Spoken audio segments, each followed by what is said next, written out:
Today is July 13th, 2025, and welcome to the 445th episode of the Video Games podcast. Here on the show, I talk about any game at all, including new stuff, old stuff, and anything in between. My name is Brad Galloway. I'm the one-man host of the show, and I'm also the editor of GameCritics.com, a website that uses the full range of review scores from 0 to 10, while also offering full accessibility information on every review that we publish. I actually lied to you. Deception today, because I am not the one-man host of today's show. I am a co-host with everybody's favorite, long gone, but now he's back, man about town, Carlos Rodela. What's up? Carlos, you're back. I'm back. So it's a one-man show plus another man. So it's like a two-man show, you might say. That's a two-man show then, yeah. Okay, all right, great. Welcome back, my friend. Where you been? In the woods, and I climbed a tree. And then I chopped a tree, and then I fell, and then I made a cabin with the wood. Did it fall because you chopped it when you were in the tree? Yeah, it was a bad idea. Got that upside down. You got to be out of the tree first. I know. But there was a little, like a little pet in there. I don't know what's in trees. Monkey? Bears? It was a monkey. Yeah. It was a monkey, and he came. The Pacific Northwest monkeys that we're also famous for here in Washington. Yes. Yeah, and then he came and lived with me in the cabin, and we were there for a while, and then now I'm here. Yes, and all right, excellent. We have improv'd our way through that Stumblefuck opening. Welcome back, everybody. Thanks for listening. Carlos, welcome back. It's good to have you back, sir. It's good to be back. Happy you're here. We're going to talk about a whole lot of stuff today. I say let's just get to it because we got a pretty full episode. You ready? I am ready. All right, cool. All right, let's kick things off with housekeeping as we normally do. We're going to talk about tidbits, news items, industry happenings, anything randomly game adjacent that has caught our eyes in the last 7 days. Carlos, I know you've got one game you want to talk about, and I've got a bunch of news items. You want to kick it off? You want me to go first? I'll just kick it off really quickly because I just thought of something back to the improv, and I don't want to go into it too much. But obviously, the Microsoft stuff. Have you talked about it on the show yet? I had an item about Microsoft on the agenda. I'm not sure which specifically you're talking about, though. Just the terribleness of the layoffs and the mismanagement and all the kind of managerial stuff that I thought was always a problem is kind of, I feel like, fully coming to a head. We're like, okay, now a bunch of people are just going to lose their jobs and games are just canceled. Well, okay, so let's talk about that for a second. That was actually the last item. We're going to bump it up to the first item. So, yes, okay. I did talk about the layoffs last week. It was like 9,000 people got laid off last week. And then there was layoffs even before that. But the reason I was going to bring it up on today's show is fucked because I don't know if you saw it, but there's an ad going around on social media right now. Microsoft is actually fucking hiring. They're hiring for graphics engineers. Now listen, not artists. I didn't say the word artist. They're hiring graphics engineers, which means they want people to data flow and whatever computational load and whatever bullshit that stuff does, which strongly suggests that they are going to be going after AI resources and not human resources. And to really rub salt in the fucking wound, the ad that they put out was a little cartoon girl who I guess was supposed to be, a graphics engineer. And she's sitting at a laptop and it looks like, I would bet any amount of money it was AI generated because, I mean, number one, it's got that personality free kind of weird style to it. But also on her laptop, the information on her laptop was being displayed on the back of the fucking screen. It wasn't even the screen she was looking at. Imagine you open your laptop and the data is on the back of it. And it's okay, that's a really common AI mistake. That's not a mistake a human being would make. So, hey guys, we just fired 9,000 plus people. Sorry. But also, we want to hire a bunch of AI prompters or graphics engineers. And fuck off, dude. What? Yeah, that is troubling. Also, why wouldn't they just do a better AI image and do one that has a fault in it? I have a lot to say about it. And we both kind of agree to disagree on some of the AI stuff, but at the same time, anything about jobs being lost and also mismanagement of entire studios is something I hate, or strongly dislike. So that's really the forefront of this. It's really comes down to what has always come down to, which is mismanagement. And also listening to higher ups what's his butt? The guy in Microsoft, the main dude. I can't remember his name. I know what you're talking about, but I don't know. But the people up higher going hey, we're just doing this now. We have to utilize all the things to maximize yield all those words, like how do we make the most freaking money? Input gain and metrics and all that shit. So that's the core of the problem. I want to say that because I don't think it's not fully AI. It's just that what are you doing? Like what have they been doing? Well, and so I hear what you're saying. Just to like really asterisk. So we don't need to get into the whole AI thing. Although I do have one more. We always almost do though. We always almost do. We should do it. But so I agree with you in the sense that AI is a tool, right?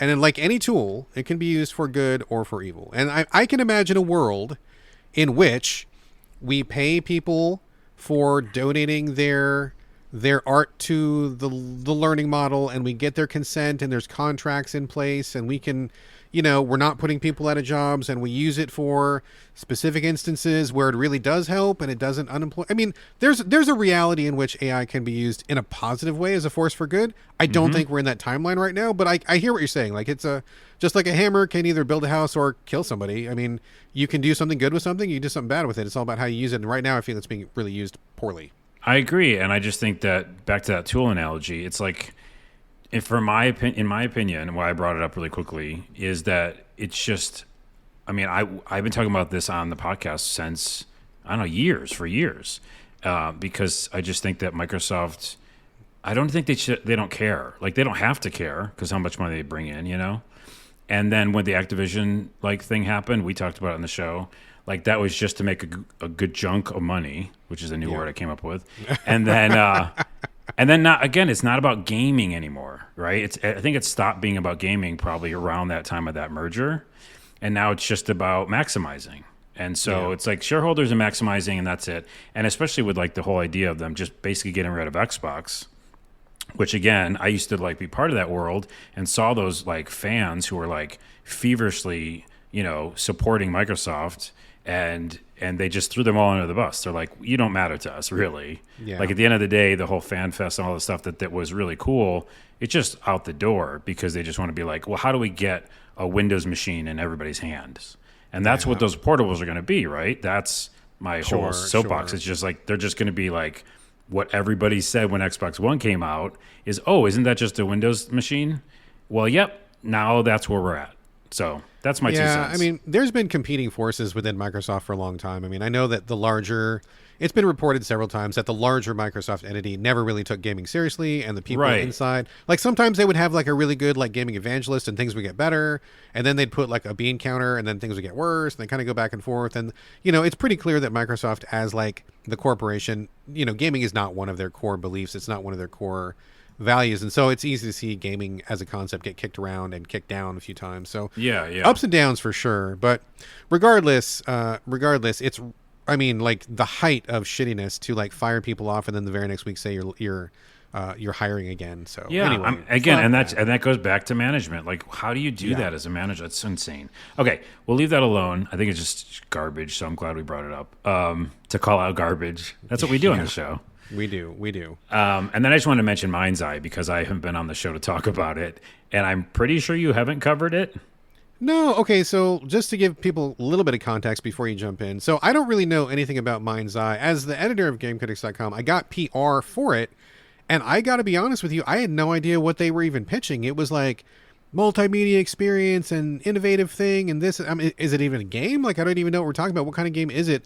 And they were like, oh, you want to get in on this and try the beta? I'm like, I don't even know what we're talking about. And I honestly still, to this day, don't even know what we're talking about. Oh. Although I know that now it's a flop or something, but I'm sure going to fill us in. But anyway, point being, it was very confusing, and you get that sense from the beginning of okay, this is heading off in a wrong direction. It's starting off in a bad way. And I just never got I was not compelled to find out more about it. Let's just say that. So I've heard some fallout, and I'm guessing you've played it, and that's what you're going to tell us about? Yeah, to your point, it started out as hey, this is a Fortnite-esque create a game thing. That was one of the early trailers we saw, in one of the events. And then it's also going to have a standalone game called Mind's Eye, which will show you what you can do in this engine. Okay, that's the setup. The actual making things in a game didn't really launch. They thought they would launch this game first and then show people and try to get investors, right? So that was their plan. Yes. So anyways, I just wanted to play it because it's another open world third person game. You know me, I'll just play all of those. and it looked like GTA, and it's, we don't have GTA, so I wanted to play it. Also, the actor is from Mafia, the same actor. I forgot his name, and he's incredible. He's really, really great. And Mafia 3. And so anyways, some of the voice, acting and that just acting in general and the cutscenes were good. And so, yeah. But the game is like terrible and unfinished and broken.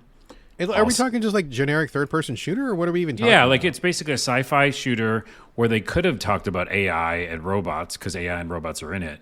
But it's really just like a boring story instead. It's got supernatural elements. So it's a crappy story. And has a really bad, weird ending. And it's not anything of what it could be, which is like a futuristic city, futuristic Vegas, where AI and robots are like all around. And you're like, wow, that's like a cool environment for a third-person, open world game. But the open world's dead. You can't do anything. I can break it down one by one. But in general, it's a boring mess that's not finished. And you just do the missions. So it's like one of those things, like it just brings you along for the story. And then you just finish it, right? And that's it. Here's a kicker. And I'll just really quickly tell you about Mind's Eye after. But after you finish the game, it opens up free roam, which is all I wanted to do anyhow. It's just be in an open world, But it's constantly night, which means you can't do anything with it. You can't change it, right? Yeah. You're automatically just an old man with a gas mask on and a cutoff shirt for no reason. What? Yeah, really? yeah. And you can't change your character, and you can't do anything at all. And you can only use your car, like in Mind's Eye, the game, and in the free roam, you can only use one car. It's the car they give you. What? And you can't take anybody else's car. Yeah, you can't. And then the guns you get in like missions in the open world, you don't get to keep them. You have to do it each time you go back into the open world. What does even I don't even like. You're saying words, and my brain can't even process what you're saying. I know. It's by the way, it's been glorious for my glitch to the ground gaming because I did so many fun videos. But it's basically, the game itself is a mission-based game that's boring and bloated and corny. That starts off actually kind of cool, and then it just gets really bad. I feel like this was like funded by like some Serbian drug lord who was bored and didn't know anything about games or something. Nice. You're everything you're telling me is like wrong. Like, why would you even begin to do a game like this with it doesn't make sense. It's a classic thing because I've been in the world of gaming, and I'm making this a longer story, but I have to. I've been in the world of gaming behind the scenes with developers now, right? Like I've worked at studios, and it's a classic thing of like Leslie Benzie, I think is his name. He actually worked on GTA, and he was like the director of this game. And so that's a big name, and there's a lot of really good cutscenes. And I think that's probably what he worked on, like directing those, right? But the actual game, it's mismanaged. Like they probably pushed him really too far. Like the team was probably segregated in a way where like they're not working together. It feels and smells like a dev studio that was like yeah, both. It feels like they both, like all of them were mismanaged again. God, just doing coke and spending money, and then they realize they got nothing to show for it. They got a weird game to show for it. And the open world thing is baffling to me. So, wow. Anyways, it's a buggy mess that I bring it up because, I played the shit out of it. And I actually beat the game because I wanted to see that ending, But it was a slog. And, it's fun. It's funny you say all that because, like I said, I got bad vibes from it from square one. I knew they were approaching it wrong. I knew the whole thing had weirdness to it, and it just... Boy, I mean, I knew it was going to go bad, but not as bad as you described. That's even worse than I was even expecting. So it also makes me laugh and also made me some great content. So Jesus. All right. Okay. Anyway, Moving Mind's on. Eye, whatever. Yeah. Let's talk about a game for a second. Some announcement. The Last of Us Part 2 remastered, which is already weird because it literally just came out recently, a couple years ago. It's not, in my mind, it's not even a candidate for being remastered, but they're already doing it. And they just announced that you can now play the game story chronologically. I didn't play all of The Last of Us 2. I played a pretty good chunk of it, and then I noped out because I just didn't like it. But I remember they kind of told it out of order, and you kind of went back in time to see what happened before, whatever. And so now you can play it chronologically. Not going to make me go back to it. I mean, I guess I asked myself why, because if the director's intent was to show it out of order, why are you putting it back in order? I mean, I don't know. Do you care? I don't think I care, but do you care about this? I haven't cared for a long time, especially like Last of Us 2. No way. I don't care. Yeah, okay. All right. So it's a thing. It's a thing. There It's you a go. thing. Now you know. Arcane Studios, the people who made Dishonored and a number of other games, Dishonored 2 among And them. unfortunately, Redfall. Oh man, Remember that thing? Redfall. Again, Yikes. by the way, you know what that is again? Mismanagement. Mismanagement. Arcane Studios recently put out a story. They were quoted somewhere saying that Game Pass is an unsustainable model that is damaging the industry. That was reported in a story run by Eurogamer, and I believe it was Victoria Phillips Kennedy who got that story. I want to give their proper credit over there. So I guess we don't really know a lot about Game Pass. We don't know the specifics, right? And to be fair, this is only one developer's perspective, right? Like, he's not giving us any hard data. I'm sure Microsoft has a bunch of NDAs that make you sign. I'm sure everybody's deal is different. But I've also heard many people, usually indies or smaller games, say, oh my God, we're so glad we love Game Pass because it got us in front of all these people. Or I've even heard like, oh, Game Pass saved our studio because it gave us enough money to stay open and blah, blah, blah. So, I mean, I get that Arcane feels like they've had a rough ride, and given Redfall, I mean, I definitely agree with that. But I don't know. Any thoughts on Game Pass as being an unsustainable model? Yes, I do. Man, I got some vitriol in me today. Okay. All right.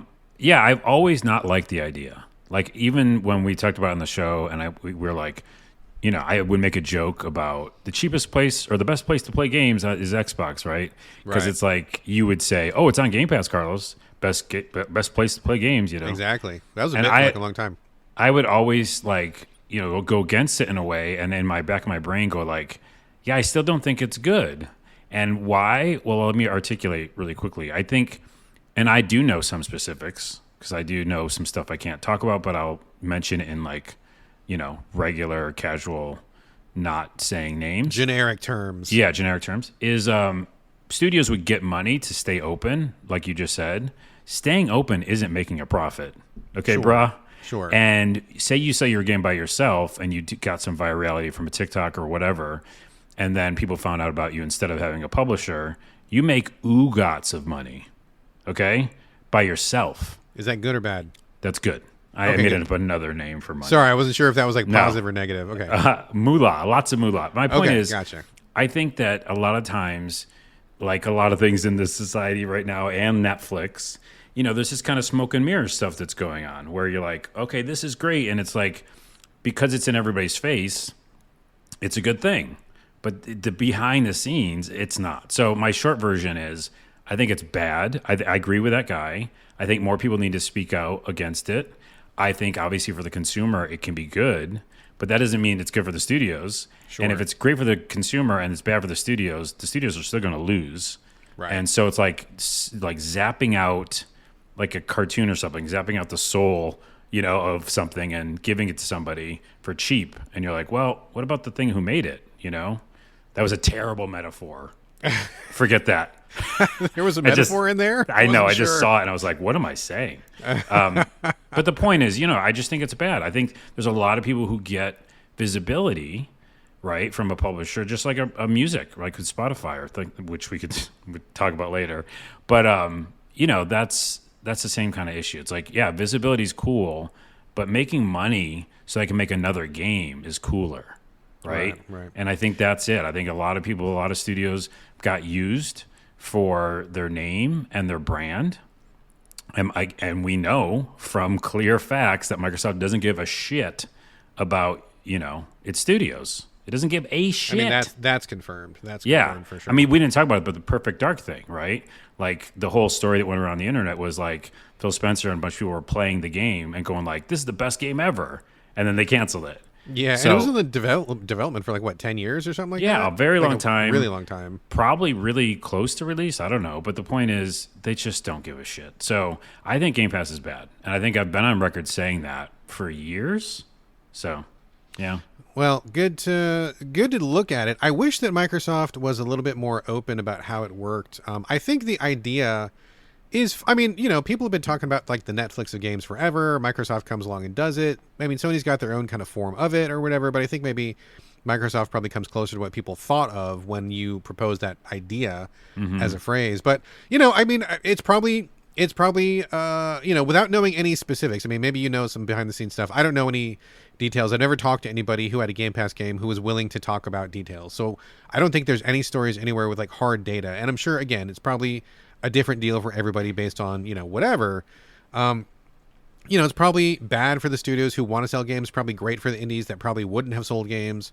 There's probably, and Microsoft is such a huge company. I'm sure we could make it profitable for the people involved. And I just don't know. I mean, I really wish we got more information. It's so hard to know what side to root for on this. And, for everyone's story, like the Arcane guy who's like, fuck Game Pass, they fucked us over. I mean, I believe it, but there's also like somebody on the other side who says, oh my God, I love Game Pass. It saved my studio and I love it.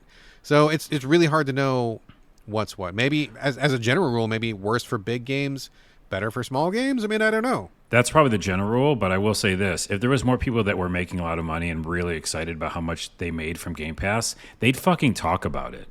Okay? That's what I'm saying. Like, I mean, that makes sense. If you just look at the math, it's like math. It's, again, just like similar things with our country right now. It's like, no duh. There's a lot of no duh stuff that I feel like people aren't just calling the bluff, on. Yeah. And this is, to me, one of them. I think if a bunch of studios were like super successful, they would like maybe even buy back their own IP and like leave, right? And go do their own thing. But that doesn't happen. I haven't seen that story. I mean, I just have to ask, though, on the other side, if it's not a good deal, then why would people do it? I mean, it's one thing for the in-house studios that Microsoft bought. I mean, they're locked in regardless, right? So they don't have a choice. They're locked until they get let go. Sure, until they get fired and then hired back or whatever. Dude, I bet you Double Fine is soon. I bet you Double Fine's going to buy back their own IP and leave. I would imagine. I would guess. Yeah. I would guess. But but still, for people who are not like beholden to Microsoft like that, why would they do it if the deal isn't good? I mean, it's just. There's got to be something good about it. Otherwise, I can tell you. Sign up. Well, I can tell you. You want to know the answer? Yeah. And again, I do know some information. It just keeps the doors open. It keeps the lights on. Like I have so many friends who work at studios who are like AA, right? Yeah. And they might not. They might close next year, right? They might not make it. They might not make their game. I was at Scavengers. That's true. We didn't push Scavengers out, right? We didn't have enough money. We didn't have enough runway to finish that game. Yeah. So this is the number one thing they do. They waltz on in, the big old pocketbooks full of money and oogats of it. Oogats. And they go, hey, you want to stay around a little longer? This is the guy. This is Microsoft's sleazy guy. I can hear it. Hey, guys, you want to, keep the lights on and have some food to be able to have lunch? You still want lunch and come to work? Well, come over to us. And then sell your soul. Yeah, that's it. That's it. I guess, but I mean, isn't that ultimately a good thing though? Because if they're going to go out of business and Microsoft's like, here, have some money, then it's got to be a good thing. It's like a life preserver. I told you the answer, and it is, but it's like not great. It's a good thing, but it's not a great thing. All right. Well, we're not going to solve it today, but it's definitely something to look at, and I'm curious to get more people's opinions. And if anybody out there, if you're a developer listening to this and you want to talk to me off the record. I am really good at keeping secrets. We can talk about this off the record. So let us know. Then we'll say a general story back about it. That's positive. Yeah. All right. Okay. Last little bit of housekeeping, and then we're gonna get to the main content here. SAG-AFTRA has finally, apparently, fixed the video game strike disagreement. All the deal that was kind of like in limbo for a while, and it seems like everything has been worked out. Looks like the voice actors are going to get a increase in compensation. Looks like about 15%. With some further increases in November of this year, next year, and the year after. So like a 3-year increased deal. They've increased maximum overscale. It's got to be double. So I guess if you're doing more than what you're supposed to be doing, you're going to get paid double for that. They're going to contribute more to the retirement fund for voice actors, like 17% eventually. But the most important thing is that there are now more guardrails around AI, including increased eyes on consent and disclosure requirements for anybody using digital replicas in terms of likeness or in voice, and the ability for performers to suspend their consent for new material during a strike. So it gives more power to the peoples whose voices and likenesses that companies are using in AI. So I think ultimately this looks like a pretty big win for people who are performers. This seems like a good green light, break out the champagne kind of thing. That sounds really cool. And just so we're clear, like I'm all about having good guardrails while we go down this road, because it's not going anywhere. But at the same time, you got to do it smartly. And I think that's great. Like the idea of that Concord, was it Concord that did it, where they just took someone's art Oh yeah, and put it in the game? Like, Yeah, how that was- insane, and like, again, bad. Like, you don't see that in the game testing. That it's like, where'd you get that art? Where's that shader from? Whatever. So Yeah. it's just, you got to do it smartly, man. It's crazy. So this I is good. agree. I agree, and we're going to be talking about this again at the end of the year when I have you on for the wrap up show, because AI has been a bugbear this whole year, and it's only fucking July. So there's a Yeah. lot of issues that have been raised. But again, like we said earlier, it's a tool. This sounds like maybe SAG-AFTRA is forcing people to use the tool in a better way, and I think that's ultimately a good thing. So Cool. all right, before we get to the main part of the show, just a quick heads up on the Patreon supporting it. All costs of So Video Games are paid out of my pocket, and if you love the show, I would invite you to chip in and help me keep it running. Same goes for GameCritics.com. If everybody would chip in just $1 a month, just one, every expense would be covered, and if you can afford it, I would appreciate it. Also, we have launched an official YouTube channel. It's trailers, it's going to be interviews, and also, as of today, you can find archived episodes of So Video Games up there now for your listening enjoyment, and it will be updated with the future episodes as well. I don't quite understand how YouTube does it, because we wanted to upload the entire show library, and for some reason it started at like number 200, and it went to Oh. like 300, and I'm like, well, we started at number 1. That's where I thought we should have started, or at the very least, start with the most recent number and work your way backwards. But neither of those things happened. It took a big bite out of the middle of our library. And so you can listen to, like, I don't know, the middle years if you wish. Interesting. So that's up there now. And also, just a quick reminder as well. So the YouTube thing was prompted by a couple of things. Most notably, it was John over at Gaming in the Wild, and also the people in Gaming in the Wild who had a big discussion about this, about Spotify. And so the show is no longer available on Spotify. I don't know if you know this, Carlos, but I took the show off Spotify because the Spotify guy is a raging asshole, and I don't want to support him or his fortune or his research into military-grade AI that's going to eventually kill us with Terminators. Yep. So show is no longer on Spotify. It's only on SoundCloud, which as far as I know is still good, and YouTube, which has its own issues, but I guess is not as evil as making Terminators. So you can find us on SoundCloud. You can find us on Apple still, I believe. We're now on YouTube, and basically everywhere that podcasts are, just not Spotify. So there you go. Cool. I'll subscribe to YouTube. I think obviously I was working on it with you for a while, and we had a couple different channels, but it's nice to have it back. And yeah, everybody's on YouTube already. It's like I listen to a ton of podcasts on there. So Yeah, it's kind of a weird thing, but I kind of went into this a couple episodes ago. I'm not going to cover the whole thing again, but we had reasons for not getting into YouTube. But now that we have Eugene Sachs, who's doing a great job, he's like one of my most valuable members of GameCritic.com. Boy, I can't talk. GameCritics.com. Yikes, it's like I've never podcasted before. Eugene's a great guy. He is a real driver for things behind the scenes, and he's doing some great work over there, and he wanted to kind of put some effort behind the YouTube thing, so I let him run with it, and he's doing fantastic so far. So Cool. Props to Eugene. Thank you very much, sir. And you can see us now. But look for the podcast on the Game Critics YouTube channel. So that's where it's at. All right, folks. Let's see. Quick thing. Video games. Yeah, I guess if we must. Let's kick it off with a couple circle backs real quickly, just to talk about stuff I have covered in depth on previous episodes. Not going to get into all the details today. Just a quick circle back, a little update, let you know if my thoughts have changed on something for better or for worse. First one, I finished Punch Club. Finally, after like many years. This is the one from Lazy Bear Studios. I love Lazy Bear. They are low-key one of the best developers out there. They get like zero props whatsoever. Carlos, are you familiar with Punch Club or Lazy Bear? They've done Punch Club 2. They've done Graveyard Keeper, a couple other things. I'm typing in Punch Club. I know the name. I just don't remember the game. Oh, yeah, of course I played it. Yeah, it's the kind of sim where you're a boxer. Exactly. It's kind of like really grindy, and like it's really long and slow. But man, I love Lazy Bear games. They're so clever and so like sardonic and dark and smart and really deep. Like I finally finished it. I talked about this earlier. They added a new mode to Punch Club, basically like the super easy baby mega baby mode. That's like, even when you choose it, they're like, bro, we totally don't want you to play the game like this, but we did it because like someone's forcing us or something.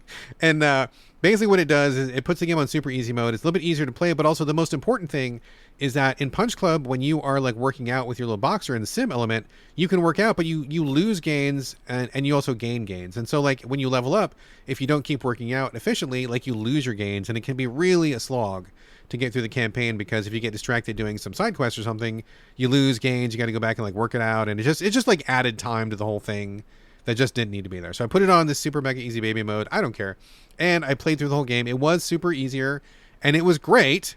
I loved it because I got to see all the stuff in this game. This game was it's batshit bonkers, banana, cuckoo crazy, dude. There's so much stuff in this game, so many branches to the story, so many weird fucking things that happen. Like at one point, you're fighting the Teenage Mutant Ninja Turtles.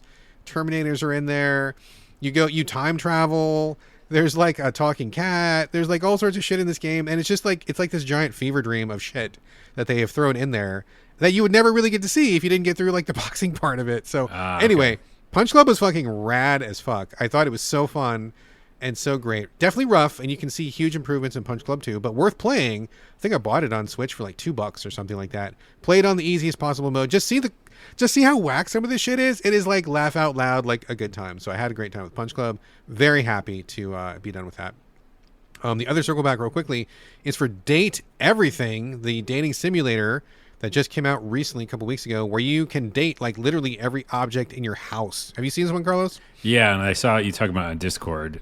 Someone said they felt uncomfortable by that concept. That is true. I don't feel uncomfortable. I just feel like confused. Like, why would that be exciting? Unless, does it become like a anamorphosized? I can't say that word. Anthropomorphized. Yeah, that one. Like, yeah, exactly. Does it become that, like the object? Yeah, so like when you so this is like you play the game in first person, but it's also a visual novel. So what happens is you have this special pair of glasses, and when you put on the glasses and you interact with an object, your couch, your garbage can, your toilet, your pencil, anything, it becomes like a person, like a whole person, but their outfit is like the thing that they are. So for example, if you look at like, let's say you look at office supplies, like Post-its and pencils, you interact with a thing, it becomes like a lady, and she's like a human lady, but her hat is made out of Post-its, and her dress is made out of like copy paper, and she's got like, pencils for shoes or something like that. So like they look like the thing that they're supposed to be, but they're people. They're not just objects, right? Okay, time out.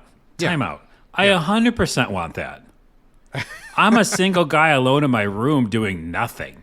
I mean, I'm working, I'm recording stuff, But like, if I could just turn around and be like, hey, fridge, do you want to go out on a date? And it just looks like a regular woman, but then it has a fridge outfit. Yeah, her outfit looks like a fridge, basically, yes. I'm fine with that. Okay. Doesn't make me uncomfortable at all. Maybe this game is for you then. Maybe you should check it out. Maybe this game in real life needs to be a thing. Well, you can fill me in on that later. But, okay. Okay. Anyway, so I went back to it.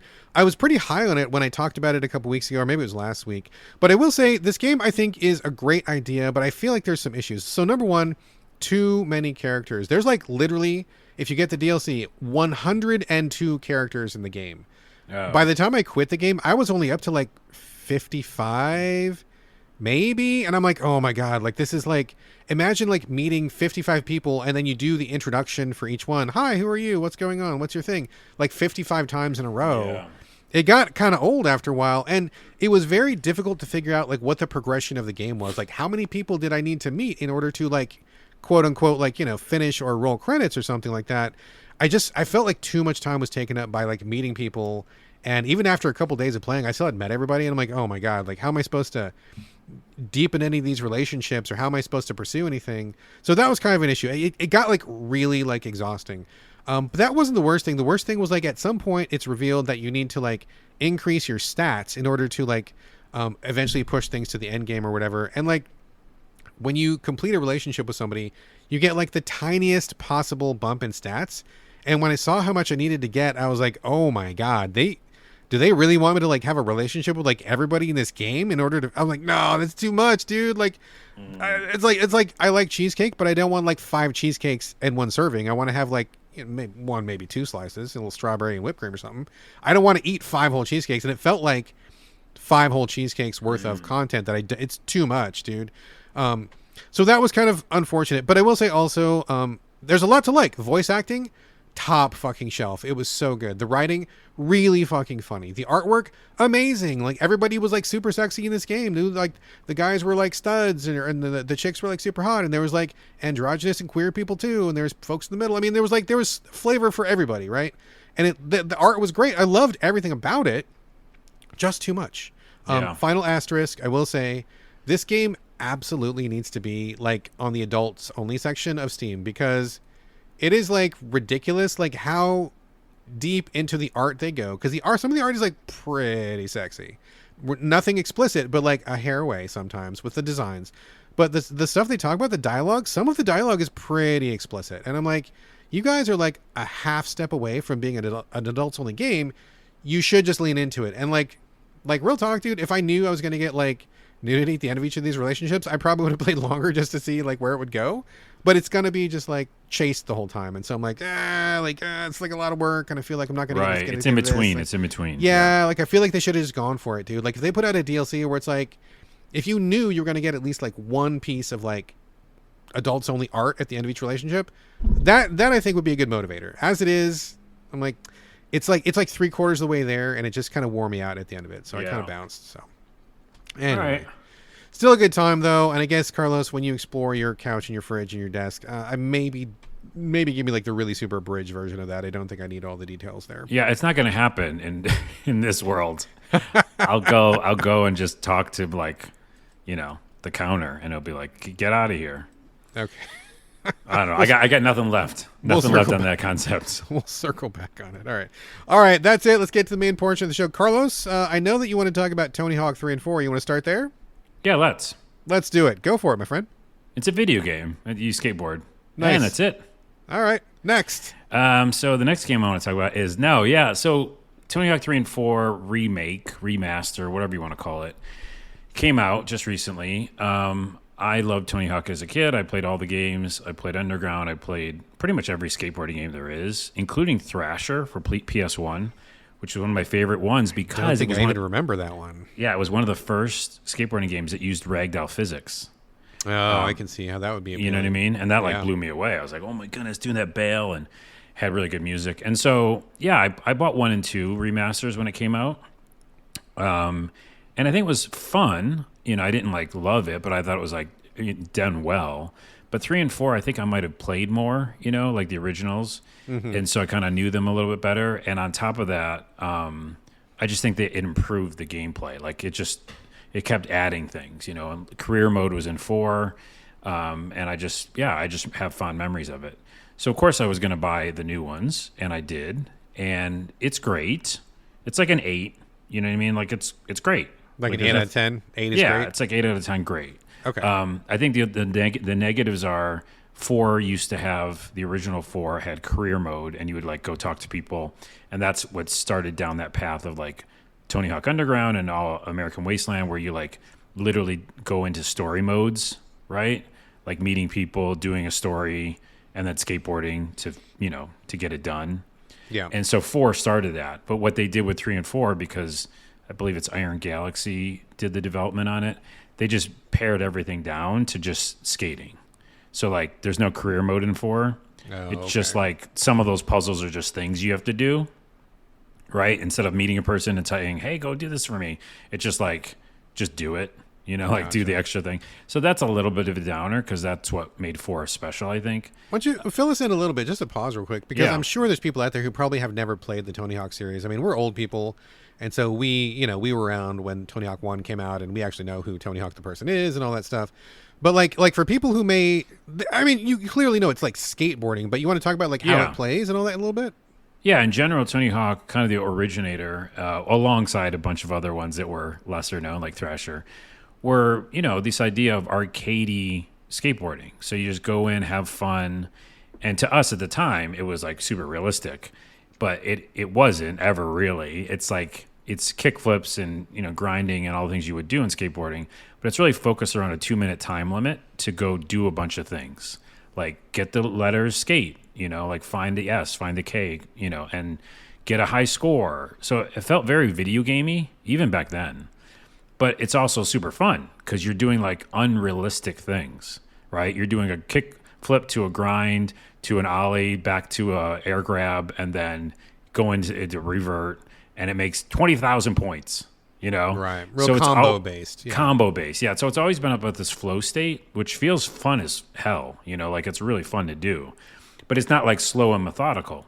Now, also the younger listeners will know Skate. Skate's one of my favorite games of all time. That's a very realistic portrayal of skateboarding, which I used to skate, so I know. And Skate 4 is coming out soon, which is a whole other discussion. And I think it's going to be great in its own way. But Tony Hawk has always been about like just go relax in this flow state and jump around and do things, right? So that's the kind of the backstory. And 3 and 4 are just more of that, right? And I think it's the perfected versions of it. And I think the graphics are better and stuff like that. So it just feels fun as hell. It's like instantly a good time. And I think what Iron Galaxy did really well is they added a bunch of like accoutrement, which is like extra stuff in the menus, right? So like as you play a level, you'll unlock a bunch of shit. Not microtransactions, just like by playing the game, and it'll give you a new board, it'll give you a new shirt, and it just feels fun. It feels like there's progress, right? Even when you don't make progress in the game itself, you'll just get shit because they're cool. Like the devs did that, right? They were smart. Yeah. The only other negative I'll say is I went back to play 1 and 2 with my brother because I was like, oh, now I want to play multiplayer because I haven't done that in a while. But Tony Hawk I'll do it with because it's fun. And 1 and 2, the servers were offline. And I was like, okay. Did they take them offline just because 3 and 4 came out? I don't know. I'll report back on that sometime, but like we couldn't play together, and that kind of bummed me out. I mean, it can't cost that much to run a server, and how many people are playing Tony Hawk? I guess people just don't give a shit anymore, right? Like I don't know. There's been a lot of server issues like that. Like, oh, by the way, fun fact, and this will be a nice closer: Tony Hawk 5, which was terrible, and was another developer, and it was really bad. I own that game, and as I was getting ready to play 3 and 4, I was like, oh, I'll go back and play 5 and get some glitch to the ground content, like do something stupid. You can't play the game because it's offline. It cannot, what do you, like verify online or whatever? No, it's just the servers are gone. Their servers are gone. And there's no single player offline? Nope. Man. And even like just like create like I just want to go do single session by myself. Nope, you can't. Checking server.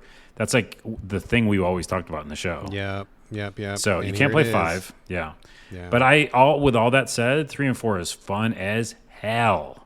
And anybody who's like a new person to Tony Hawk, I would suggest get 3 and 4 because it really is. Go straight to 3 and 4. Just go straight to it. Yeah. Okay. It's just the most fun you can have, I think, with a Tony Hawk game. All right. Excellent. That's a good quote right there. Yeah, for sure. Back of the box. Bullet point quote right there. All right. Excellent. All right. Sounds like a win. If you are looking to get some skateboarding in, sounds like that's the way to go. Right on. So fun. All right, let me talk for just a second about a couple of quickies here. First, a game called Vasilisa and Baba Yaga.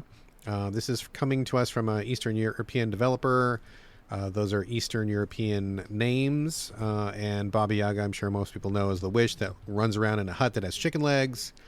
So this was kind of a storybook kind of game. Looks like it's aimed at younger players. Like the art style, I think, is fantastic. It looks very much like a storybook. This is going to be a fable.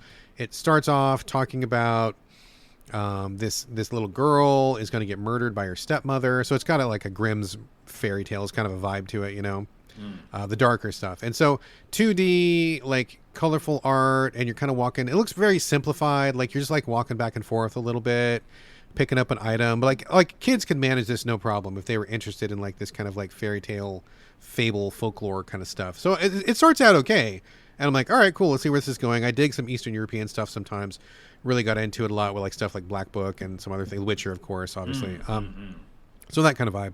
But I will say this game crashed and burned like almost immediately, which was really disappointing. Also, full disclosure, I got sent a code for this by the publisher. So thank you for sending that. But what happens is like 5 minutes after you start the game, your main character, the little girl, she gets in a boat and she needs to get to the other side of this river or whatever. And there's a monster in the water. I forget the name of it. I've heard of it before, but I don't know my Eastern European mythology that well. But it's like a scary witch lady that lives in the water and she'll drown you if she grabs you and that kind of thing. Frightening as shit. And so what happens is she's in the boat and there's a mini game. The witch pops out of the water and she sticks both of her hands, all 10 fingers on the side of your canoe, and you need to like whack her fingers to make her let go of the boat, right? It's really awkward. It's hard to do, and it takes way too long. And so I'm like, okay, this sucks, but let's get past this and move on to something else. But then as soon as you knock the witch off, she comes back and does it again. And then you knock her off, and she comes back and does it again. And I'm like, okay, surely 3 times. The magic number of any gaming puzzle will be 3 times. That's as much. Nope. Do it again. do it again, do it again. Weird. And it just kept doing it over and over, and I kept making progress. It wasn't glitched or anything. It just had me doing it so many times. I was like, I'm out. Fuck this. I don't want to do this anymore. Oh. It was super bad. Like, it was really obnoxious and really repetitive. And I don't think any child would have gotten through that. I couldn't get through it. And I'm like, this is awful. Why did you ruin this perfectly lovely experience with this execrable mini game? It's terrible. So I literally stopped playing it, dude. I couldn't push on. Was that the quickest out of a game ever? That seems like 2 minutes in. Yeah, it was like, I think ultimately, like, it was like maybe 7 minutes or something like that. Like, it was inexcusable. I couldn't play it anymore. The other thing I'm going to give a shout out to really quickly, on a positive sense, is Cairn, Cairn. Have you heard about this one, the mountain climbing game? I have. I've heard about it and didn't play it. There's a demo. It's not out yet. There's a demo on PS5, so anybody who has a PS5 can download the demo. I'm assuming the demo is probably also available on the other platforms. I don't know that for a fact, but this is a pretty hardcore, simmiest of the sim mountain climbing games. There's actually several. Mountain climbing has kind of gone through a renaissance lately, but this one is kind of like, it's very unique. When you go to a mountain, you're a lady, a really experienced climbing lady. She's got a little robot with her who helps her do like really basic tasks, but like, it doesn't really help. I mean, it's not going to save you if you fall off a mountain or anything. It's just going to do like your bullshit for you. So you start climbing this mountain, and there's no path. Like, you just look at the mountain. You got to like literally look at it yourself, like with your eyes, and be like, okay, where's the handholds at? Like, where can I grab on? Is this no yellow paint? No yellow paint whatsoever. No white paint, that. no yellow paint, no breadcrumb trail, nothing glowing. It is literally just you fucking look at that fucking cliff face and you decide where you want to go. You can go anywhere. It doesn't matter. Anywhere you want. And so they do an interesting thing. There's two modes. You can either select each arm or leg by yourself, or the AI will automatically select which arm or leg is appropriate based on where your weight distribution is at the time.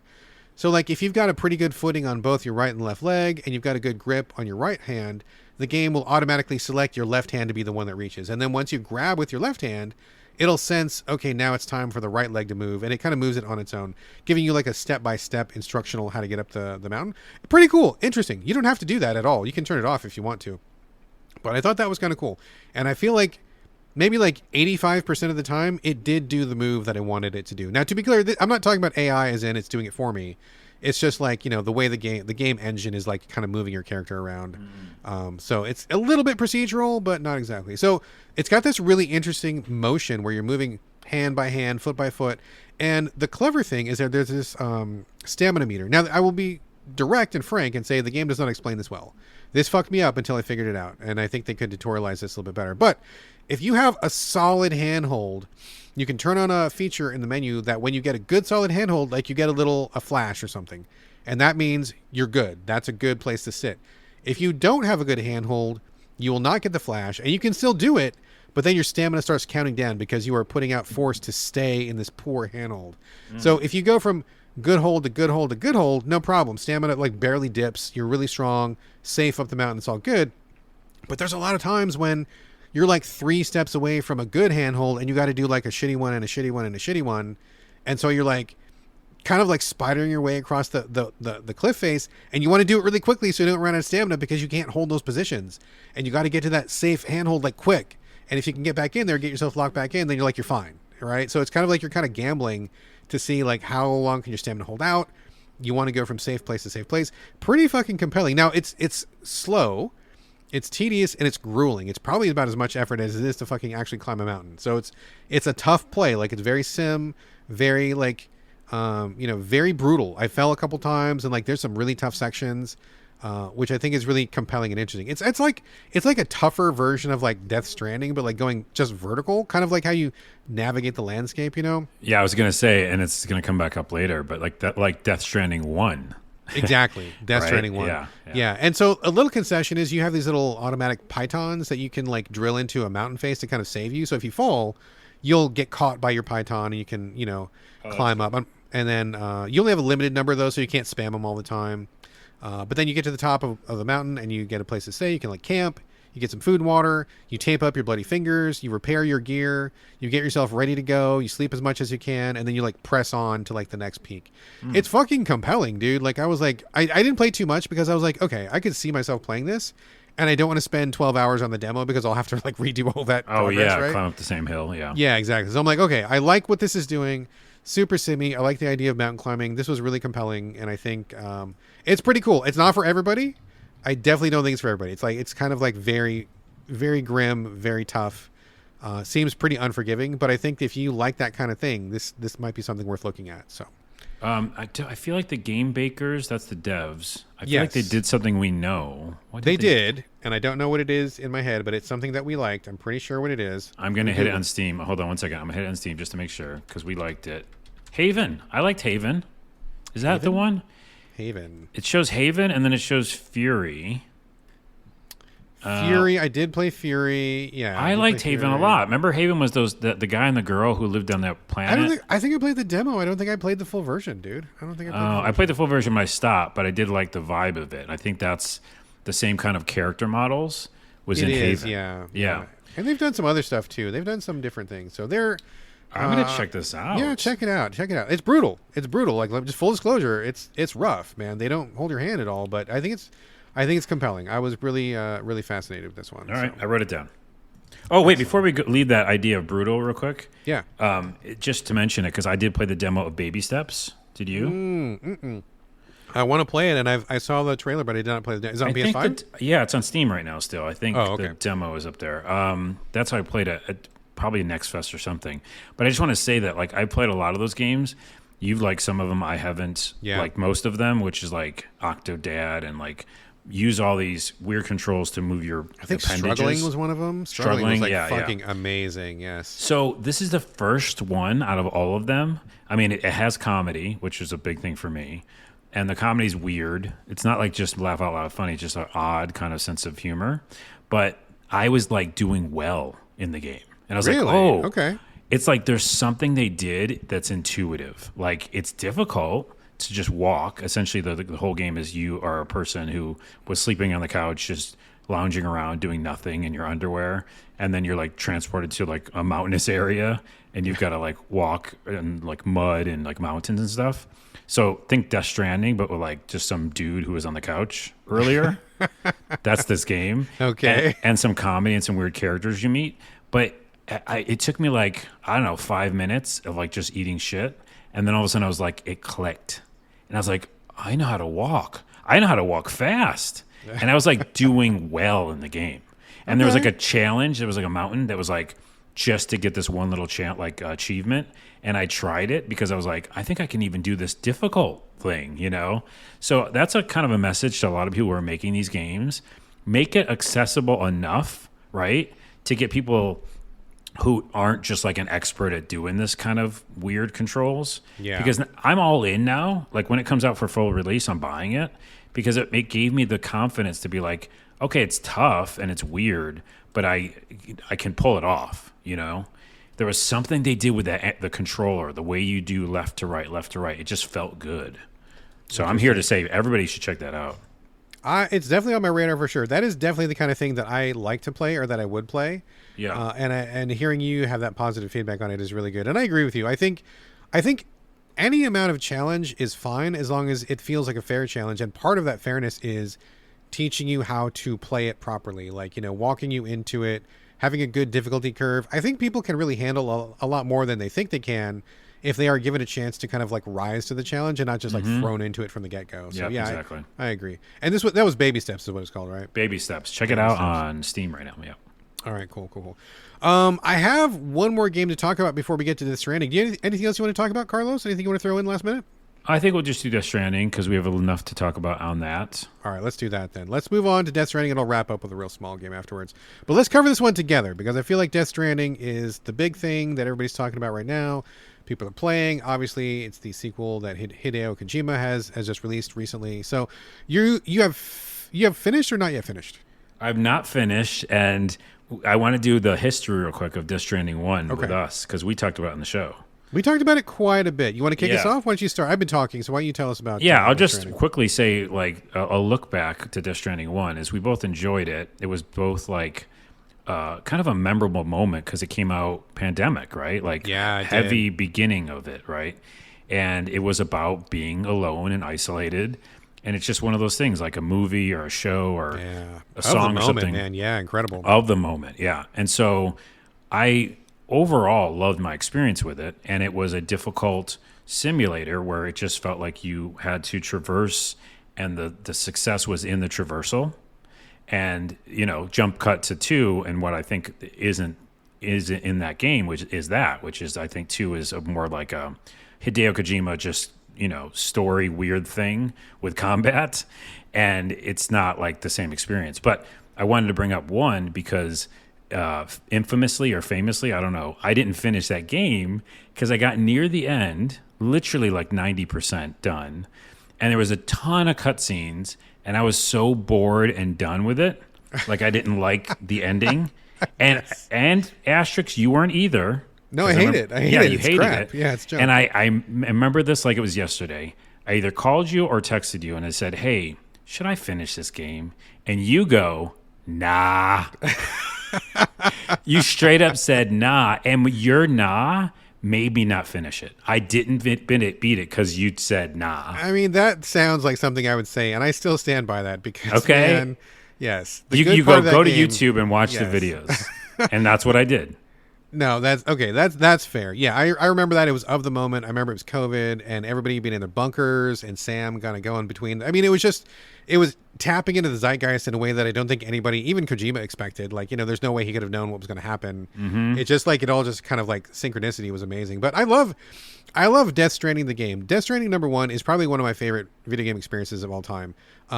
Playing it. I love the feeling of like going through the world, bridging a path for people, like creating space for people to exist, like connecting people, forging that trail. I mean, that was like really amazing. And just the idea of like a hill being your opponent, like trying to figure out how to get over this hill or how to cross this really rocky terrain. That was like just really fantastic. I mean, I famously said that the story in that game is like just like rancid diarrhea, and I still stand by that. The story is awful.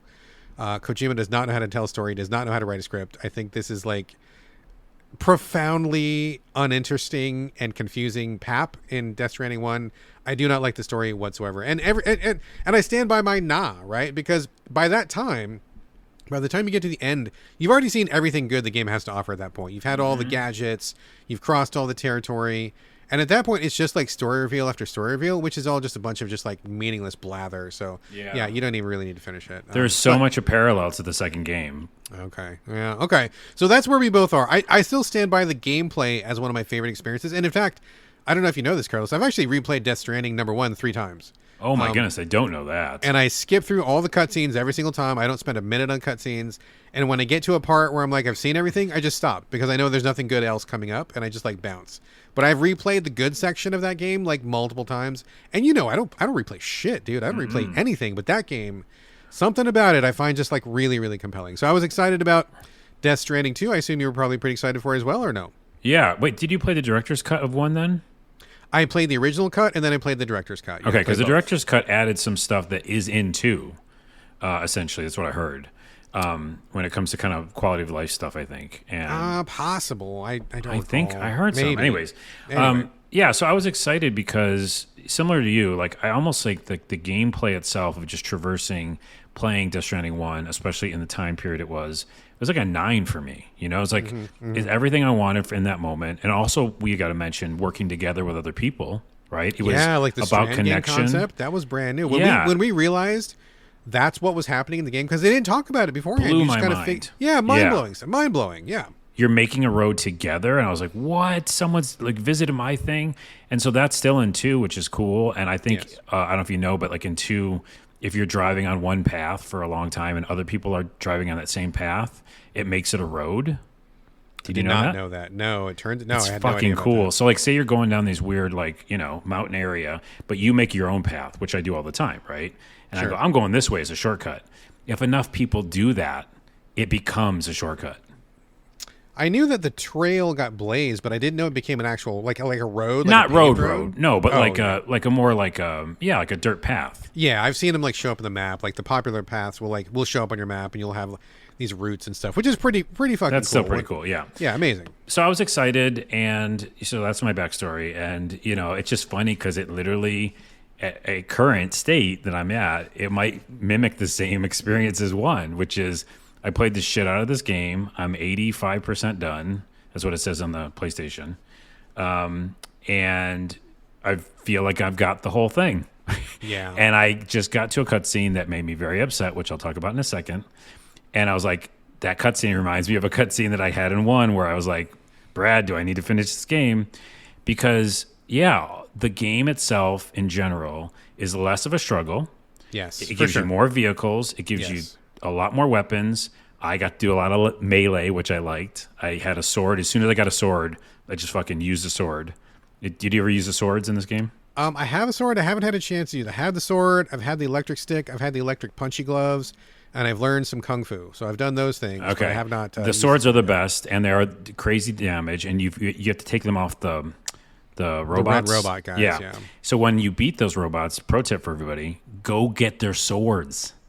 They're on the ground. You can just pick them up, yeah. You can just pick them up. So I went save home them with forever, like 50 yeah. swords. Yeah. Yeah. So I had all these swords, and so that's how I played the game. But no, it's just like, it's about, people compare it to Metal Gear. Like, there's a lot of Metal Gear in this game. For Go sure. take out encampments, and all that stuff. So I just enjoyed it, and I immediately got a truck. And as soon as I got a truck, I upgraded the truck, and that's all I used. Every once in a while I use a bike for better traversal, but it's just not the same game. Like, it's more of a Hideo Kojima experience. And there's some of that moment where, like, you've got to go. They make you drive very far, walk or drive very far. And I love when the music comes in. And I think I sent you some screenshots. I love those quiet moments. They're still, like, powerful and cool.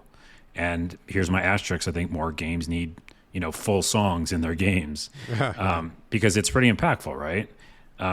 So I really enjoyed the experience. It was a different one. And my short version is that, yeah, like you're going to say probably, it's not as much about the traversal. It's more about just the story, weirdly enough. And I can't seem to care about anybody. I think the doll is cool as shit. Like, I love that doll. Doll Man? Yeah, Doll Man. He moves at like 15 frames per second, which is so cool. Yeah, he's got the weird stop motion animation. Yeah. But like, no one's believable. Back to the thing, you'll probably, your sentiment, like, it's just so weird. There's all this trauma in the game. I saw Skill Up just talk about this. There's all this nasty, terrible, dark story, but no one seems to care. They're just like, listen to a Raindrop song. That song needs to fucking stop. I have to listen to that fucking song one more time. I hate that song. Oh my God, I'm so sick of it. It made me hate that song. So good job, Kojima. But everybody's just like kind of cheerful, and I'm like, this is a pretty fucked up place we're in, and this guy keeps trying to kill us, who can't die for some reason. Last thing I'll say, and then I'll turn it over to you. So I don't know what I just said. I think I kind of enjoyed it, If Death Stranding 1 was a 9, hear about this. This is like an 8 to me. Okay. That's a good comparison. Yeah. And the thing that made me stop the game, and I haven't picked it up since, and here I'm going to ask you the same question I asked in number 1. But before I ask you the question, I got to the part where the torture happens.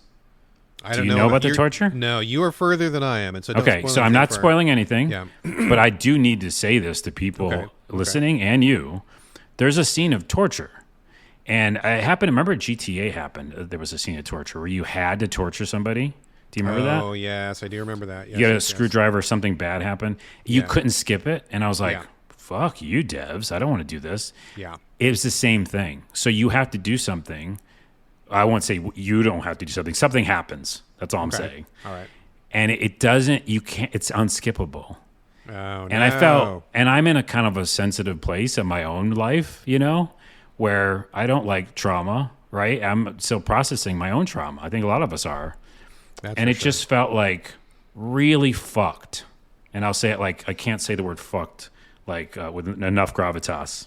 Yeah, yeah. Super fucked that this is in the game, okay? And it's, I'm sure, not going to lead to anything. It's not like there was a good purpose for it, a storyline, because the story is just fucking crazy. So I just put it down. I was like, I was already at, close to the end of the game. That really bothered me. And I bet you another thing like that's going to happen near the end, maybe. Who knows? Who knows? But, so there's where I'm at. I'm at back to the Brad. Should I finish this game? You didn't beat it, though. So last time you had beaten it. So yeah, I was a little bit ahead of you last time. So I knew what was coming up, and I knew it was just junk. You were actually ahead of me this time. I'm at about 65%, I think, Okay. of the whole game. There's a lot of the game to cover. So, okay, so I hear what you're saying. I'm gonna hit those points in just a second here. So I was really excited to get into this, and I have largely like enjoyed it. I think it's a different game, like you said, from the first one for a couple of reasons. I think, this sounds weird, and I've said this before. Like, I don't want to be like get good. I'm not the kind of guy who wants difficulty. I'm not the Dark Souls guy who wants it to be harder and harder.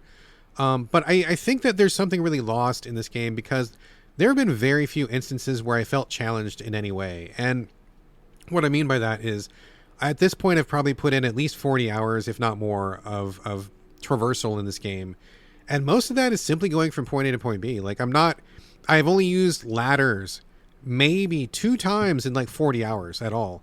Oh, And yeah, in you the use them in original- the beginning because you have to. That's it. barely any. Like, I didn't really need them. Yeah. And in the first game, I never left base without at least 1 or 2 ladders on me because you needed them like pretty often, right? Mm-hmm. I have used the ropes to climb down from high places maybe like 3 or 4 times. Barely any. In like 30 or 40 hours, most of the time you can just like walk from point A to point B or have a vehicle. You Yep. get vehicles pretty often. And so a lot of it is like pretty flat and open. I've never been to Australia. I don't know if this is an accurate representation. Maybe it is. I don't know.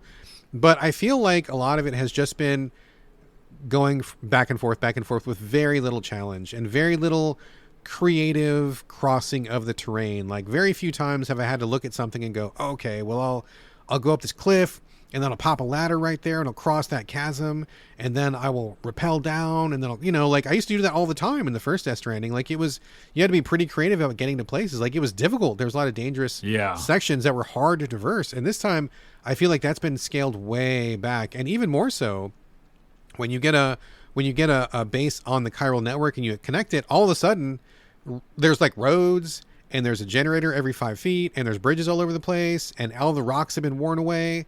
And it's just like, it's so easy to get from place to place. Now, I know that sounds weird because I'm not really asking for like super tedious, awful challenge, but like, I do want to feel like I'm blazing a trail for people. I want to feel like I'm kind of like being creative and using the tools at my disposal. Yeah. And I mean, there's shitloads of tools in this, right? Like, it's very much like Metal Gear 5, like Phantom Pain, where you have like a cajillion tools.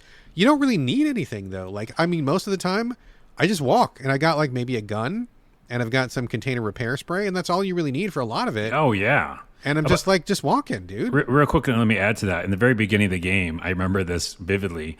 I went up this really crazy hill, and I was like, oh, how do I get down? And I had that same thing where, like, I was excited. I was like, oh, Yeah. I'm going this way, that way. And then I realized I could have just went down the flat road. Yeah.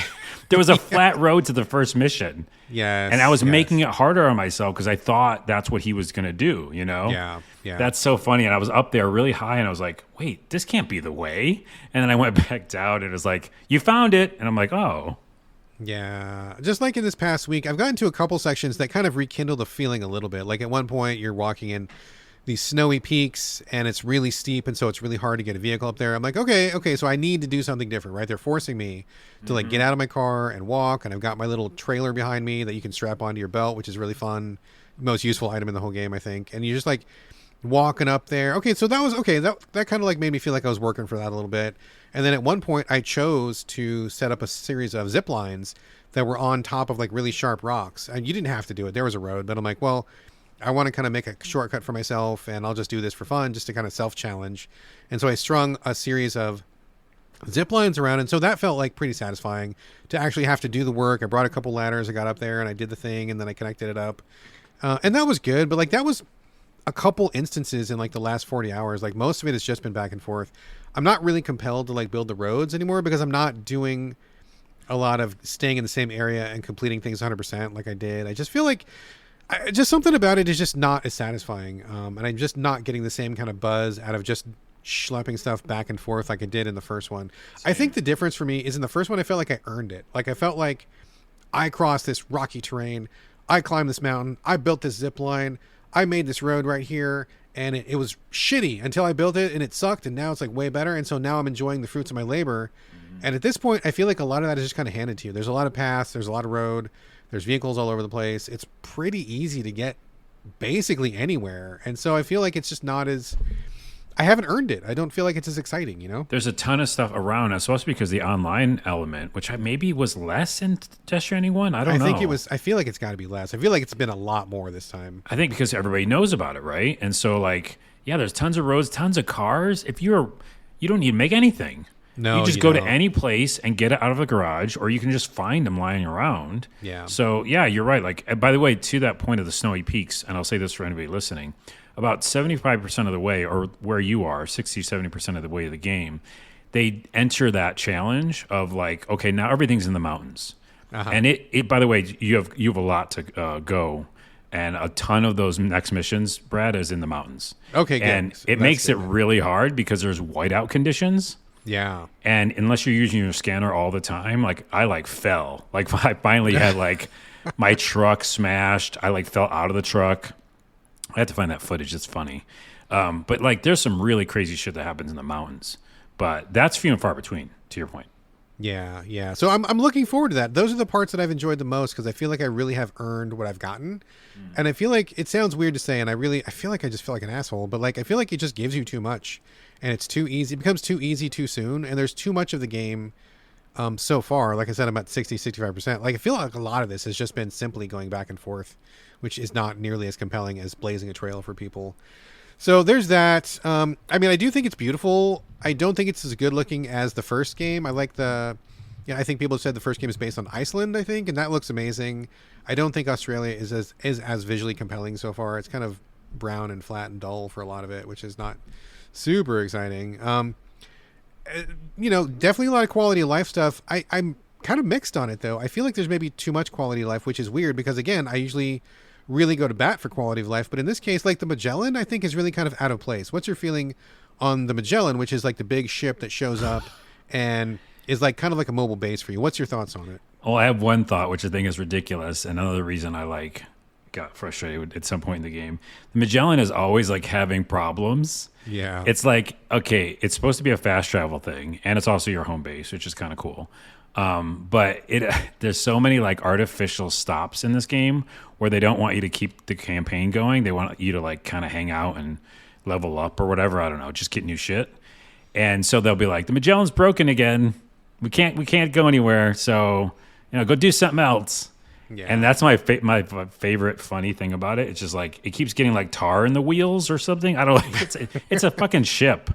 But like it's like 7 times I think now it's broken down or can't go somewhere. Yeah, yeah. So I don't know what its purpose is. And also, by the way, its fast travel is confusing because you can like have it go somewhere and as long as you're on it, but it will also go somewhere without you on it. It will, yes. I accidentally did that and I was like, wait, come back. And so it went position itself somewhere else, but it only goes certain places. Yeah. It just feels confusing. Like, I don't know why I would ever really use it. And I did use it twice, I think. So for me, it just feels out of place. It's a cool story plot device, but it's so funny how it breaks down all the time. It's like, sorry, we can't, it's stuck.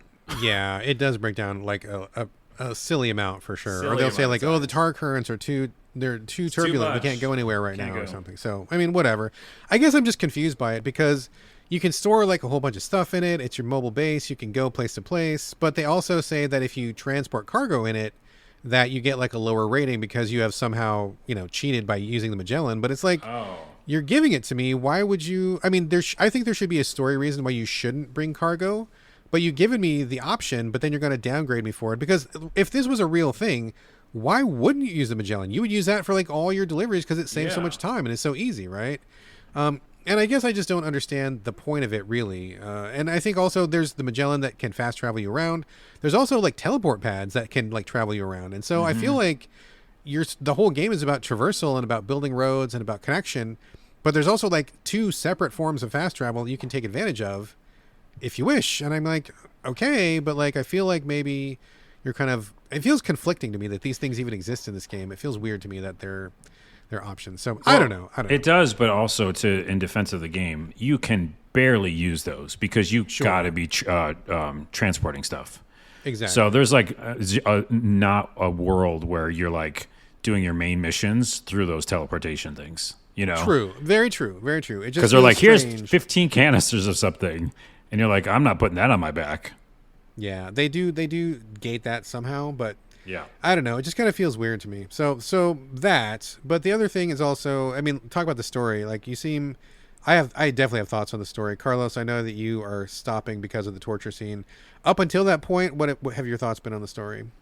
Yeah. Also, up to that point, also kind of frustrated because, like, I think I said this on Discord or something, but like, they went the opposite route with like women in this game, where like, okay, it's not like sexualized women, like a Metal Gear thing, but it's also like a weird other version, which doesn't also feel real, where a lot of it's about motherhood, right? This whole game is about, there's no spoiler there. It's about a baby. It's about birthing. It's about, like child, a child. Like it starts with like raising a child and getting your child taken away from you and the fear about that. All that kind of stuff, for me personally, I have no idea, right? I don't have a family. That doesn't resonate with me. And so it's just such a prominent thing in this game about loss.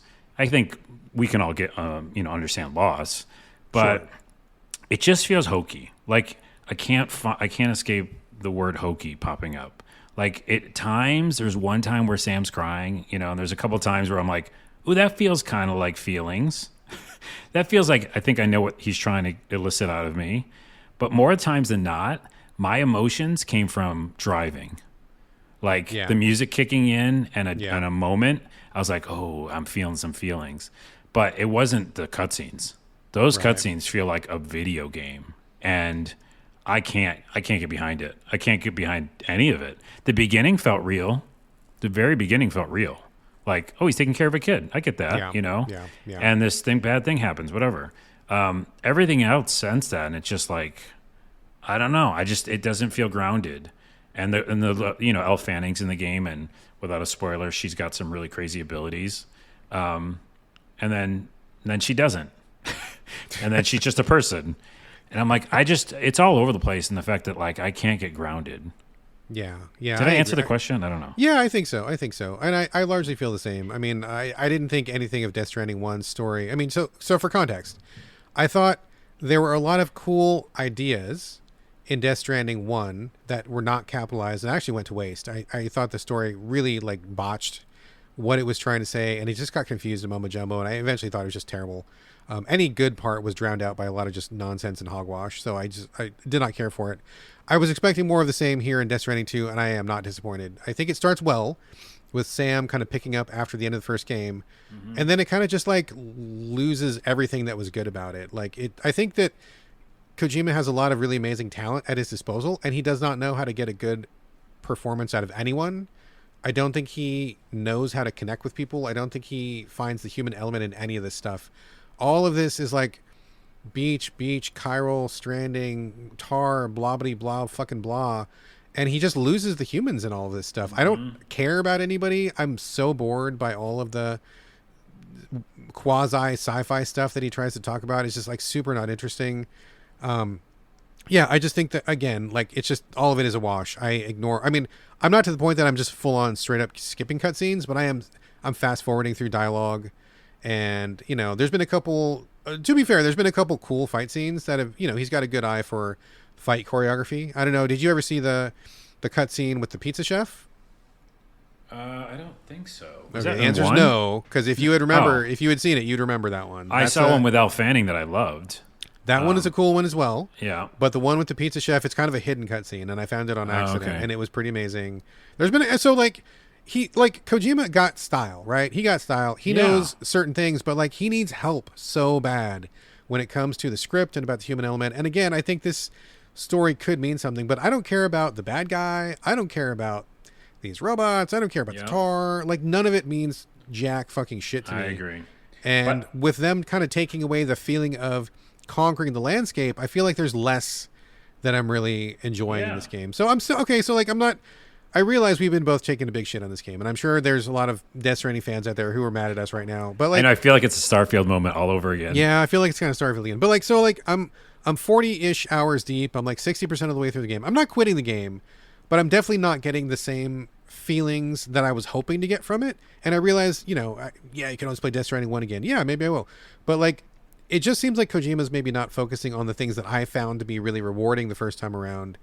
And so I feel like there's less of the good stuff for me here. I mean, I'm still playing it, but God's honest truth, I'll probably start something else this week, and I wouldn't be surprised if I end up just like putting Death Stranding 2 on the back burner and just play it in fits and starts here and there. I'm not like glued to it the way that I was with DS1, right? I'll say two more things to that, and kind of to piggyback off it. Like, I think to back to the story, what's his butt? The bad guy, but what's the voice actor's name again? Troy Baker. Troy Baker.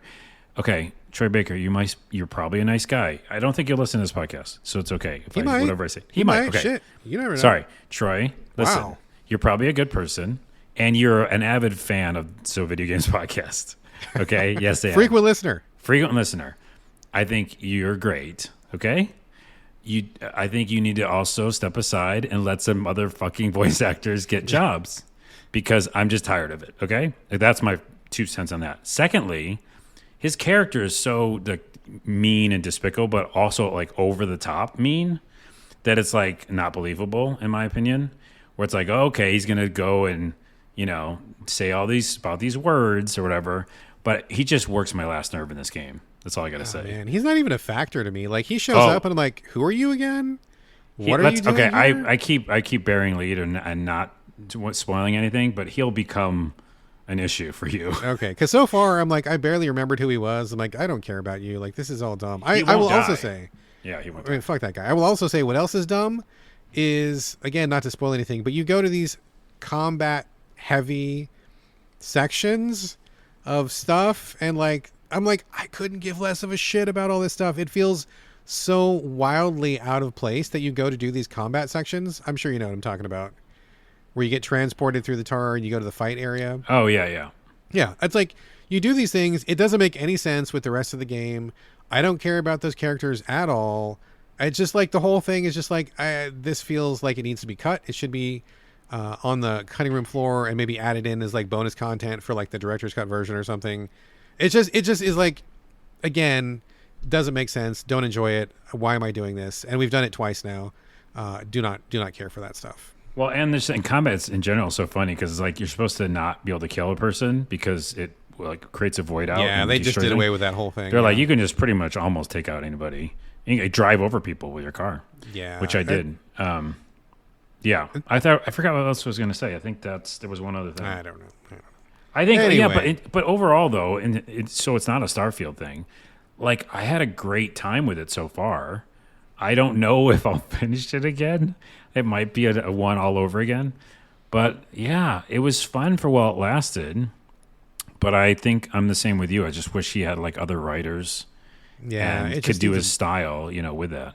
Way better script. And that's just, anyway, we've bitched about it enough. I feel like we took a huge dump on this game, and I didn't really mean to, but I feel like it's just, I don't know. Something is quite off. Not quite popping for me. Not quitting, but we'll see how it goes. So anyway.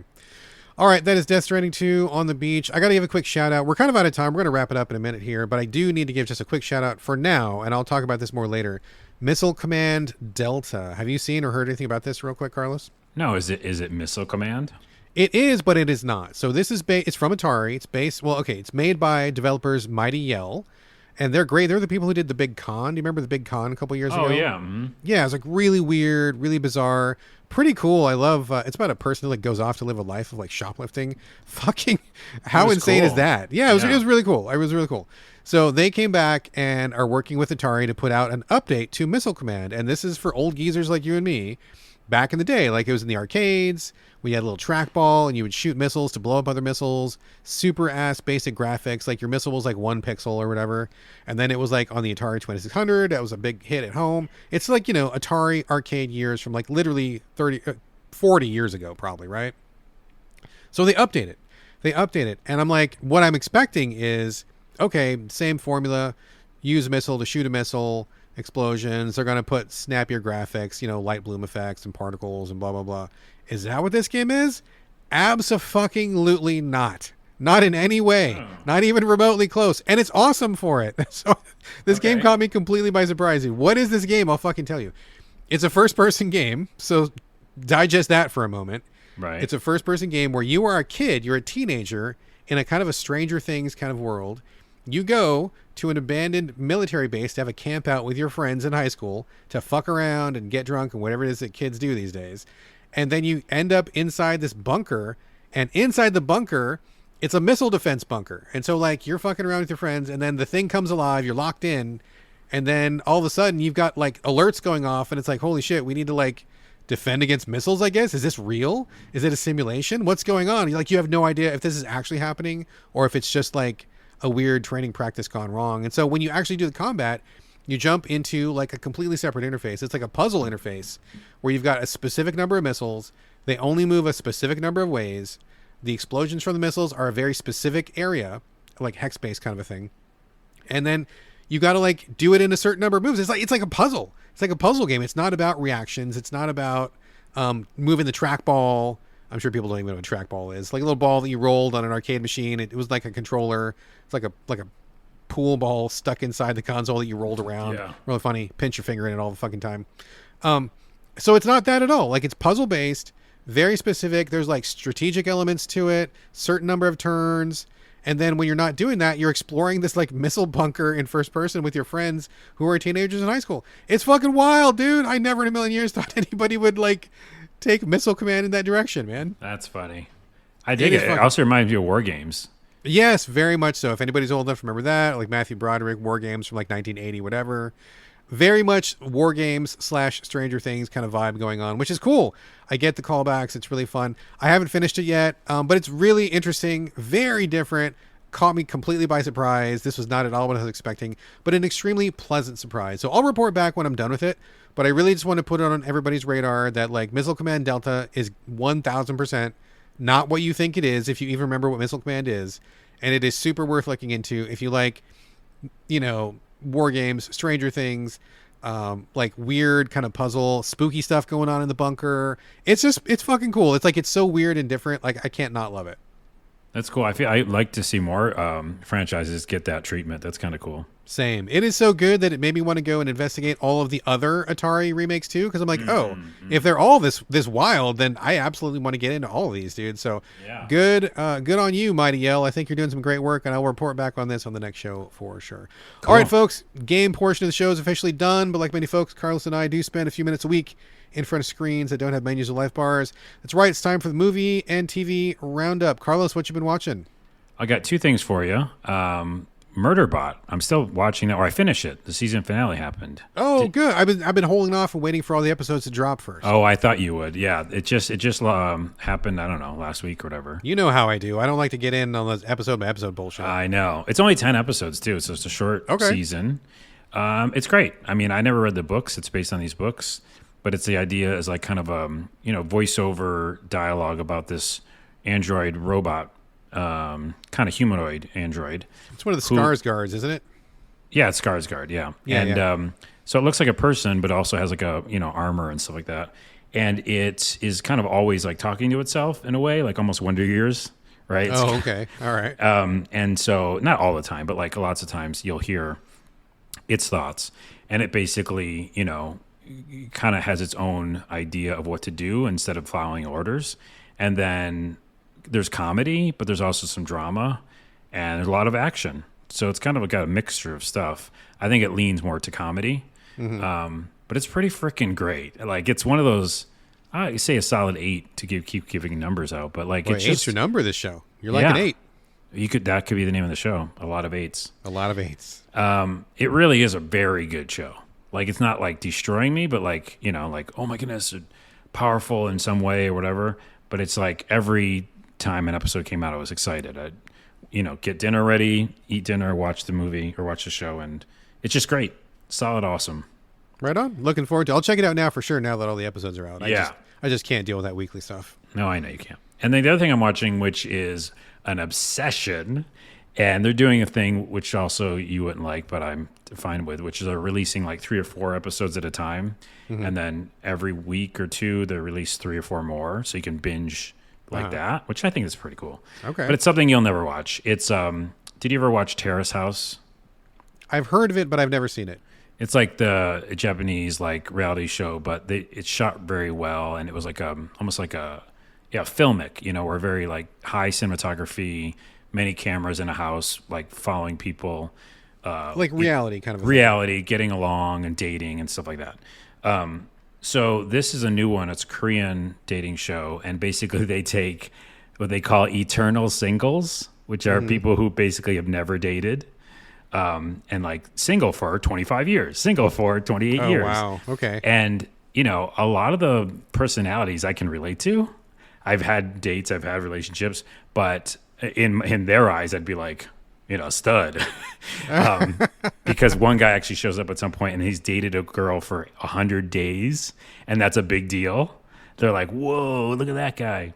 But they all have not dated, really. Interesting. And so Okay. they're put in this kind of house, or like different, not house, but like little apartments. And like there's all these like games that go on. So like it forces them to meet and do things together. And it's just awkwardness ensues. But what I love about this show and also Terrace House, and at some point, mark my words on this podcast, I will be doing one in the US. I think we need a show like this, which is you watch a reality thing play out, but then you always have hosts talk about the episode. Do we have anything like that in the US that you've watched where like they watch the show with you and talk about it? Yeah, I mean nothing that I watch because I haven't really done that until I'm doing like a rewatch. But they do that for like Doctor Who. There'll be an after show, or I watch like Murdoch Mysteries from Canada. They'll do like an after show for that, or they do. Yeah, I mean some people do that, not during, but like afterwards, See, it's immediately different. afterwards, right? Yeah. So Korea and Japan did this a lot, which is in their show, they'll have a bunch of hosts, like 4 or 5 people, and each one has their own personality. It's fucking fascinating, Brad. It's like it's one of my favorite things. And they'll watch the show along with, you know, us as we watch it. And they'll stop at some point. Like something happens crazy and they'll be like, wait. You know, and they'll all talk about it. Or they'll cry because it's an emotional scene. But like they're seeing it for the first time with you. Oh, so like reaction TV or something like Yeah. that. Like you're watching people's reactions in real time. It's Interesting. really, really good and compelling because they get invested just like you do. And you're like, It's pretty meta, dude. You're watching somebody do something. That's meta. and just Big so you time. know, Japan's been doing that since the get-go. Like and I remember when I was in Japan, I would turn on the TV to watch shows like that because they'll do that all the time. That's the kind of their thing. But Korea's doing a lot of it too. Anywho, it's called Better Late Than Single. Hilarious. Okay. And it's just my fascination. I am like glued. Like my number one addiction is the show. Interesting. We'll have to check it out. I bet. And it's yeah. nerdy people like trying to get along. They can't do it. They're not used to it. You know, it's funny. Well, we're watching a lot of Korean TV in the house these days, so maybe we'll give it a shot. Oh, dude, this is gonna be perfect for you. yeah, Sorry. we watch Go- quite a bit of Korean stuff. I know there's only like 3 or 4 episodes out, but they drop 3 or 4 at a time. I mean, like an gonna hour, hope half that hour. What are we talking? They're all like 40 minutes or something. It's like an investment. Gotcha. It feels great. Okay. All right, let me talk for a minute what I've seen. I got a whole bunch of stuff. I'll cut the list down here. We just watched Clown in a Cornfield. Oh, that sounds scary. Yeah, it wasn't really scary. It's a horror okay. movie. It's from some of the same people who did Tucker and Dale versus Evil. You saw that, right? Mm-hmm. Tucker and Dale versus Evil, which is like an all-time classic in our house.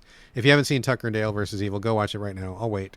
But Clown in a Cornfield I guess it was a really famous book. I've never heard of the book, but like a lot of people are like, oh my God, I'm so excited that this was like such an amazing book that they're making a movie of it. And it was good. It was a horror movie, and obviously there's clowns in a cornfield, but like there's more to it than that. It's got a lot of social commentary, especially intergenerational, like between the boomers and younger people, and like how we interact and what that means for society. So they touch on that a little bit. But there's also a lot of stabby and a lot of blood, and it's funny. It's good. We enjoyed it a lot. It wasn't quite as tight as it could have been, and I'm not sure that it's going to make my all-timers list, but it was a fun watch for sure. And it was not too heavy. It wasn't super gory. So if you want something that has a little something to say in between all the stabbings, I think Clown in a Cornfield was pretty fun. Pretty fun. We also watched Companion. Have you seen this one? No, I know of it, and it's one of the only horror-ish ones I probably would watch because I do like the premise, and there's some comedy in it, right? There's a little bit of comedy. Yeah, so Companion is about, well, I mean, I hesitate to say too much about it, but this is like in the trailer, so this is not really spoiling it. But like Meg Ryan's kid, Meg Ryan and Dennis Quaid's kid, I forget what his name is. Whatever, Jack Ryan, I think, something like that. Okay. He is dating a sex bot, basically. And so I'm not going to give any details away, but things go awry with her.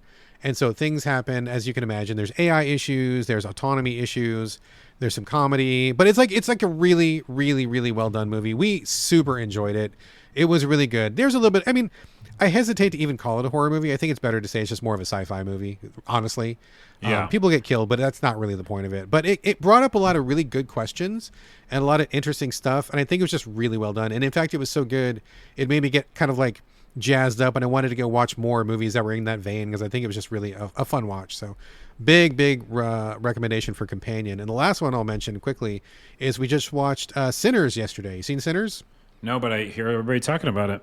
Yeah, we decided to jump in because like literally everybody and their brother's talking about it, and we like horror movies, and we just wanted to kind of see what it's all about. 2.5 hours, and I gotta say we were gritting our teeth to be like, oh Jesus Christ, 2.5 hours, because usually 90 minutes is the sweet spot for us, right? Mm-hmm. But I gotta say, we watched the entire thing. We didn't get antsy in our seat. It held our attention from start to finish. But I will say, it's an okay horror movie. Like it's like fine as a horror movie, but what it's really good at is the cultural aspect, because it takes place in America, in the South, in Mississippi in the 1930s, in the middle of like the incredibly bad racism, like Ku Klux Klan issues, like just all sorts of stuff going on. And I know it's bad today. Like I'm not saying like we're fine. I'm not saying anything like that, but I'm just saying this was a very defining moment in American history. That was a dark moment. Yeah. And they did a really good job. The director is Ryan Coogler, excuse me. And he just really takes a look at being black at that time and what was that like. And they talk about, sharecropping and people who had only recently gotten out of slavery, quote unquote, gotten out of slavery. And like, what was that life like back then? So like that aspect of seeing those black people struggling through those times, I thought was incredibly powerful.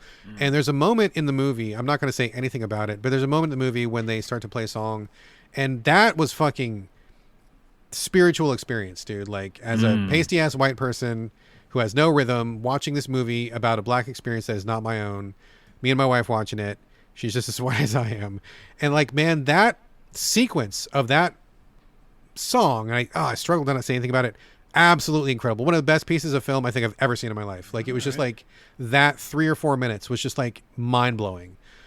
Could not get enough of that. So that was really powerful. So I think as a cultural artifact and examination about the black experience in slavery and the South and racism, super powerful, super moving. The movie honestly made me depressed because I feel like we haven't advanced enough past that. We haven't gotten past those issues. Those issues are still alive and real today, and that made me really super sad.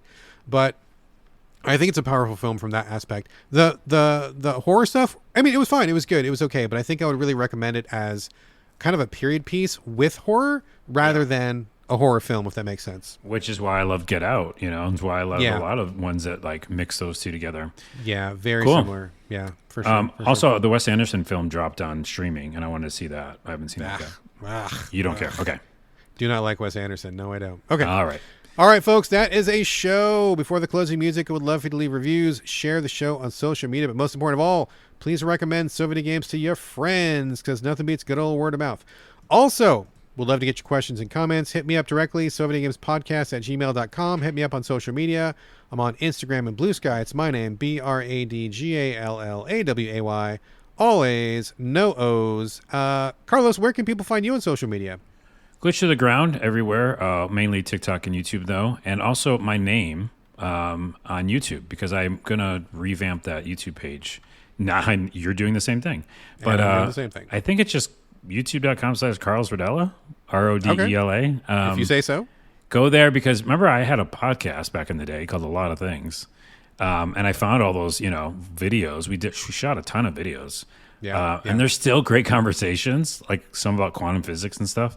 So I just kind of revamped it and put it up there. And so check that out. Carlos Rodela on YouTube. All right, excellent. Thank you, Thank you. Carlos and I are both in the So Videogames Discord. You can hit us up. You can join free of charge if you like. Just drop me a line through any of the channels I just mentioned, and we'll get you on board to continue the conversation. And finally, once again, if you would like to help support this very show with the cost of running the podcast, you can do that over at patreon.com/the So Videogames podcast. Every single dollar helps, and €1 helps that much more. Folks, that is going to do it for episode 445. Thank you again for joining us here on the So Videogames podcast, and I'll see you next week. And I'll see you some other time that I'm on the show.